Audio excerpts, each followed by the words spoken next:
গৌরাঙ্গ গৌরাঙ্গ। ক্ষতি হবে এমন কোনো কাজ করবেন না।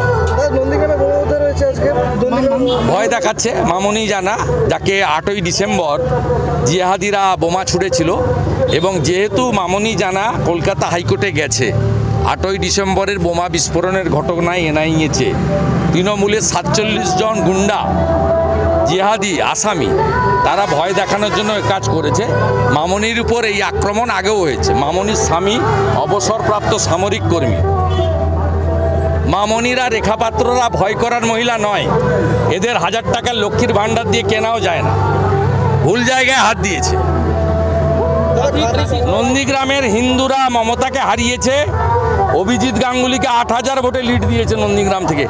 একটাও হিন্দু নন্দীগ্রামের মমতাকে এবং তার পার্টিকে, এটা মুসলিম লীগ, তৃণমূল মানে মুসলিম লীগ, তাকে কেউ ভোট। সুজয় মাস্টার তৃণমূলে যোগদান করেছেন। সুজয় মাস্টার উনি টিএমসির লোক। উনি লোকসভা ভোটেও টিএমসি করেছেন। উনি প্যারা টিচার সংগঠনের টিএমসির নেতা। তিনি আমাকে 5 দিন আগে একটা হোয়াটসঅ্যাপ মেসেজ করেছেন, আমার কাছে গোছানো আছে। বলেছে আমি চাপে পড়েছি। আমি ওনাকে বলেছি আপনি নিজের সিদ্ধান্ত নিতে পারেন, তো হিন্দুদের ক্ষতি হবে এমন কোনো কাজ করবেন না। মুখ্যমন্ত্রী রাজ্যে তিনি যে কোনো জায়গায় যেতে পারেন।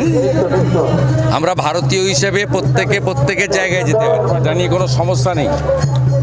বিষয়টা হচ্ছে যখন সন্দেশখালীর মা বোনেরা অত্যাচারিত হচ্ছিল দীর্ঘদিন ধরে, তাদের জমি লুট হচ্ছিল, শারীরিক অত্যাচার হচ্ছিল, তাদেরকে মাঝরাত্রে পার্টি অফিসে নিয়ে গিয়ে পিঠা তৈরি করা হতো। সেদিন মুখ্যমন্ত্রী যাননি। একজন মহিলা হিসেবে তার যে কর্তব্য করা উচিত ছিল সেটা তিনি করেননি।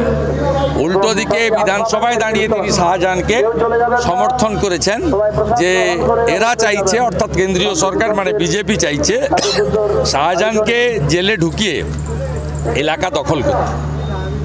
সন্দেশখালীর মানুষ মুখ্যমন্ত্রী এবং তার দলকে গত লোকসভা নির্বাচনে রিজেক্ট করেছে।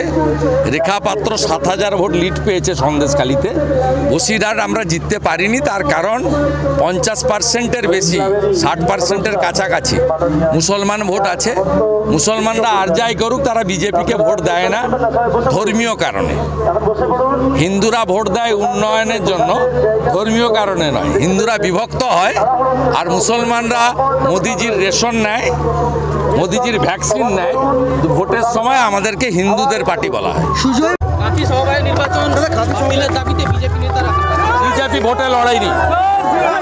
আপনার মাথা খারাপ হয়েছে নাকি? বিজেপি ভোটে লড়েছে, ওখানে প্রতীক ছিল নাকি? ভোট লুট করেছে যারা প্রার্থী ছিল, হাইকোর্টে গেছে। হাইকোর্ট বলে দিয়েছে সিসিটিভি ফুটেজ আর শেয়ার রেজিস্টারে সই, একটা ব্যালটের একটা পাটে সই, সব মুসলমানদের নিয়ে গিয়ে ভোট করিয়েছে। কোনো হিন্দুকে ভোট দিতে দেয়নি। ভোট বাতিল হবে কন্টাই কোঅপারেটিভ ব্যাংকে। বিজেপি লড়েনি, কিন্তু যাদেরকে হারিয়েছে জোর করে, এই দৃশ্য আমরা দেখিনি। এই ব্যাংক মমতা ব্যানার্জি বা তার পৈতৃক সম্পত্তি নয়। 1945 সালে 5 জন স্বাধীনতা সংগ্রামী বানিয়েছিলেন। বাতিল হবে, তো ছেড়ে দেওয়ার কোনো সিন নেই। বাংলার গ্রাম পঞ্চায়েত প্রধান বাংলাদেশ